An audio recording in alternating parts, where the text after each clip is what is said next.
আসসালামু আলাইকুম আমার প্রাণপ্রিয় এলাকাবাসী, আশা করি আল্লাহর রহমতে আপনারা ভালো আছেন। আমি আল্লাহর রহমতে ভালো আছি। আর চমৎকার একটা দিনে চমৎকার ভাবে আরেকটা ব্লগ শুরু করতে যাচ্ছি সবার জন্য। আর ভদ্র ছেলের মতো রাস্তা পারাপার হয়ে কালো মুখ দেখিয়ে আপনাদের বোঝাতে চেষ্টা করলাম আমি যাচ্ছি বিশেষ একটি কাজে। আর সেই কাজ হচ্ছে গারাফা বেকারি থেকে কিছু খুবুজ নিয়ে আসতে হবে। আর খুবুজ হচ্ছে এক ধরনের রুটির মতো। আর আমার বাম পাশে দেখতে পাচ্ছেন গারাফা স্পোর্টস ক্লাব এরিনা। আর এদেশে যাই হোক খেলাধুলাকে খুব বেশি প্রাধান্য দেওয়া হয়। আর আপনারা দেখতে পাচ্ছেন এরিনার বাস। আর আমার পাশে যে ফুল গাছগুলো, এসব দেখে মনে হচ্ছে আমাদের দেশে যদি ভাবে হতো তাহলে গরু ছাগলগুলো এতক্ষণে এই গাছগুলা খেয়ে ফেলতো।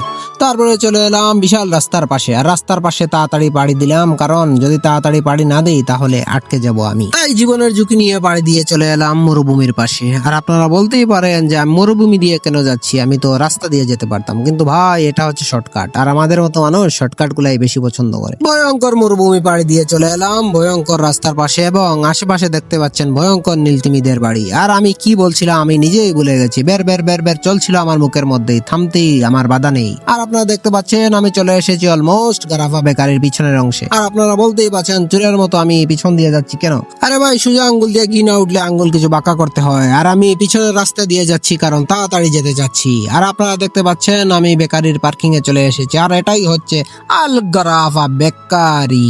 আর যাই হোক, চমৎকার একটি বেকারির বাইরের অংশ এবং ভিতরের অংশ আরো বেশি চমৎকার। তাই দেরি না করে ঢুকে পড়লাম বেকারির ভিতরে। আর আপনারা দেখতেই পাচ্ছেন একটা বিলাস বহুল বেকারি। আর আমি হাঁটি হাঁটি পা করে চলে এলাম খুবুজের মধ্যে। সেই খুবুজ গুলা নিয়ে চললাম এখন আমি ক্যাশ কাউন্টারের দিকে, কারণ ক্যাশ কাউন্টারে না গেলে আমি বিল পেমেন্ট করতে পারবো না। তাই বেকারের ভিতর দিয়ে হেঁটে হেঁটে চলে এলাম কাউন্টারে এবং বিল পরিশোধ করার জন্য মানি ব্যাগ থেকে টাকা বের করে দিয়ে দিলাম আমার আপাকে। আপা টাকাগুলা নিয়ে আমাকে বললেন, বাচ্চা দন তুমি আবার যেতে পারো। আর এটাই হচ্ছে সেই খুবুজ তথা রুটির ব্যাগ। আর আমি বিদায় নিচ্ছি আর আপনাদের শেষবারের মতো দেখিয়ে দিচ্ছি।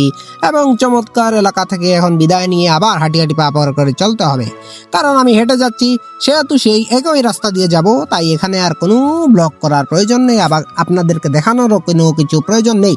তাই ভালো থাকবেন সবাই, আল্লাহ হাফিজ। চমৎকার ব্লগে দেখা হয়েছিল, আবার দেখা হবে বন্ধুরা।